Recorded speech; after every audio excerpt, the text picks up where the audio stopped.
Hello friends.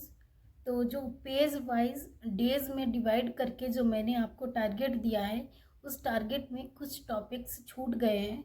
उनको मैं अभी बता रही हूँ इस वीडियो में। जैसा कि उसमें जो टॉपिक छूटा है वो छूटा है करेंट अफेयर। करेंट अफेयर कहाँ से तैयार करें आप? करेंट अफेयर के लिए आप मंथली क्रॉनिकल फॉलो करें। उसके बाद नेक्स्ट है एग्रीकल्चर। एग्रीकल्चर के लिए आप परीक्षावाणी देख सकते हैं। एग्रीकल्चर परीक्षावाणी से तैयार कर लीजिए। उसके बाद आपका रह जाता है तर्क शक्ति, रीजनिंग और मैथ। तो उसमें मैं आपको बताऊंगी, मैंने किसी भी चैनल से नहीं किया था। मैंने जब यूपीएससी की तैयारी की थी तब एक बुक आती है R S Agarwal, doctor R S Agarwal की तर्क शक्ति परीक्षण नाम से एक बुक आती है। मैंने उससे अपनी रीजनिंग तैयार की थी। उसके बाद है जनगणना। जनगणना के लिए आप परीक्षावाणी की ले सकते हैं। जनगणना परीक्षावाणी की बुक से तैयार कर लीजिए। उसके बाद है यूपी स्पेशल। यूपी स्पेशल के लिए घटना चक्र का ही एक तथ्य सार आता है। वो यूपी स्पेशल के लिए एक सफिशिएंट सोर्स है। आप उससे यूपी स्पेशल अपना तैयार कर लीजिए। और बाकी हिंदी का तो कोई डाउट रहा नहीं है। हिंदी के बारे में मैंने बहुत कुछ बता दिया है। हिंदी में आपको सिर्फ सामान्य हिंदी घटना चक्र पढ़ना है।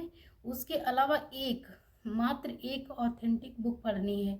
चाहे आप हरदेव बाहरी पढ़ लें या आप आदित्य पब्लिकेशन पढ़ लें। अब ऐसा बिल्कुल ना करें कि आप हरदेव बाहरी भी पढ़ें और आदित्य पब्लिकेशन भी पढ़ें। देखिए, हरदेव बाहरी हमें कब पढ़नी है? जब हम मेंस की तैयारी करेंगे तब हमें हरदेव बाहरी बहुत कई बार पढ़नी है। उसके लिए मैं बता दूंगी बाद में। पहले आप प्रीलिम्स पे फोकस कीजिए, प्रीलिम्स क्वालिफाई कीजिए, मेंस तो बाद की बात है। तो एक हिंदी के लिए सामान्य हिंदी घटना चक्र और आदित्य पब्लिकेशन, वो अगर आपके पास है तो आप खुद से पढ़ लीजिए, वरना उसका वीडियो मैं आपको वीडियो के माध्यम से दूंगी। वो वीडियो आपको सिर्फ देखना ही नहीं है, उसको कॉपी पे लिख लिख के याद करना है। जब आप लिख लिख के बोल बोल के पढ़ेंगे तो आपको एक एक शब्द याद हो जाएगा। और वहाँ पर हमें एक एक शब्द ही याद करना है, क्योंकि ये कोई गणित का फार्मूला नहीं है जो एक फार्मूला याद कर लेंगे और सारे सवाल सॉल्व कर लेंगे जो एग्ज़ाम में आएंगे। तो ठीक है, सारे डाउट क्लियर हो गए। अगर कोई भी डाउट बचा हो, कोई भी प्रॉब्लम हो, तो आप कमेंट के माध्यम से हमें बता सकते हैं। मेंस की बुक लिस्ट आपको अलग से मिल जाएगी, क्योंकि मेंस पे अभी ज़्यादा ध्यान नहीं देना है। अभी पहले हमें अपनी पूरी ताकत प्रीलिम्स पे लगानी है। हमें पहले प्रीलिम्स तो क्वालिफाई करें, तभी तो हम मेंस की तैयारी कर पाएंगे।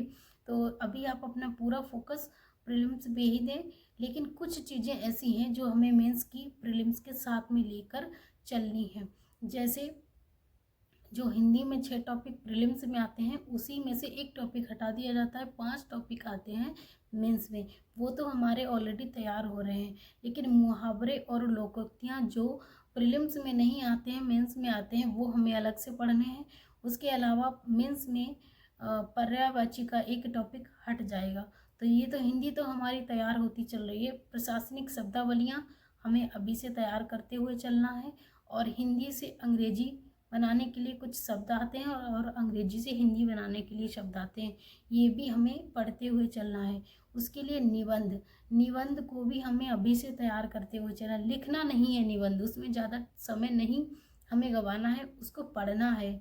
एक निशांत जैन आईएएस हुए हैं हिंदी मीडियम से, उनकी बुक आती है निबंध की, वो आप ले लीजिए। उसको अभी से पढ़ना स्टार्ट करिए। एक थोड़ा सा समय निकाल कर बस उसको पढ़ना स्टार्ट कर दिए, ताकि आपका अप्रोच, निबंध के लिए जो अप्रोच होता है वो आपका डेवलप होने लगे अभी से। लेकिन लिखना नहीं, हमें लिखने में अभी समय नहीं गंवाना है। अभी हमें प्रीलिम्स की तैयारी करनी है। जब हम प्रीलिम्स क्वालिफाई करेंगे तभी तो मेंस में बैठ पाएंगे। तो अभी से अगर पूरा ध्यान, पूरा फोकस मेंस पे लगा देंगे तो हम जो पहली सीढ़ी है प्रीलिम्स की वो ही नहीं चढ़ पाएंगे, तो मेंस तक कैसे पहुंचेंगे?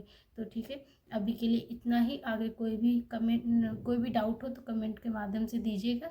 समय की कमी है, हम सभी अपने समय की बचत करें और ज़्यादा से ज़्यादा समय पढ़ाई में लगाएं। Thank you.